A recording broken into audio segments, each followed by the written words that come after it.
The House committee investigating the January 6th attack has heard from more than 300 witnesses and subpoenaed at least 50 people. Joining me now is a member of that committee, California Congressman Adam Schiff from Southern California. First of all, thank you for joining us on this day. And do those numbers sound right to you? And are we going to see more? Yes, they do. And yes, you will. We've been moving very swiftly, bringing in hundreds of people to be interviewed or deposed. We've obtained tens of thousands of documents, and we have outstanding requests for interviews and subpoenas yet to come. And we've learned a lot about the multiple lines of effort to overturn the election. It wasn't just about January 6th. There were efforts to coerce local elections officials, efforts to get the Secretary of State in Georgia to find over 11,000 votes that didn't exist. Efforts to coerce state legislatures to send alternate slates of delegates that didn't represent the popular will. And so it's important to realize our investigation is about more than the 6th, what led up to that date, and its aftermath, and most important, how we protect the country going forward. Your committee has issued criminal referrals to the DOJ for failing to respond to subpoenas for several individuals who've been called and refused to testify. Do you expect to issue criminal referrals to the DOJ regarding information that you were learning from the process of this committee? We may, and I don't want to get ahead of our fact-finding or any decision by the committee.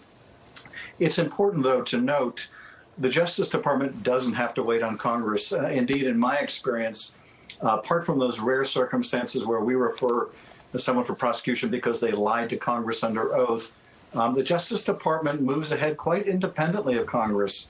And indeed, generally, they ask Congress to hold up while they conduct their investigation, not the other way around.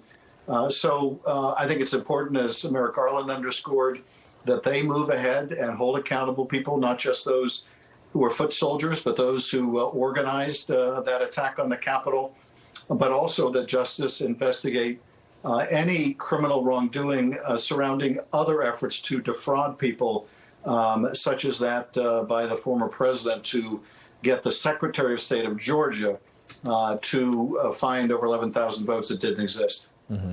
I have interviewed you several times over the last year since this event occurred.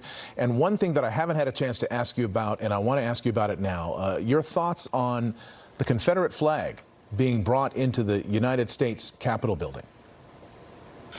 Well, this was, to me, one of the most disturbing aspects of that attack on the Capitol. Even during the Civil War, we never had a Confederate flag paraded through the U.S. Capitol.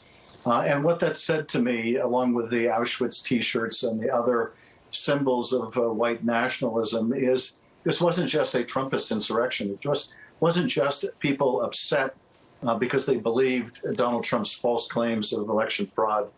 This was also a white nationalist insurrection. And I think we have to come to grips with that.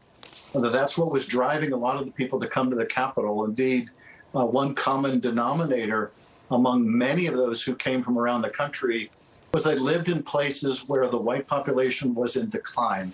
And this is a problem as old as the country that has reared its ugly head once again. And I think we have to recognize that this bigotry is tragically just below the surface. All right, Congressman Adam Schiff, thank you very much for joining us. We look forward to talking to you again as that committee continues its work. Thank you again for joining us.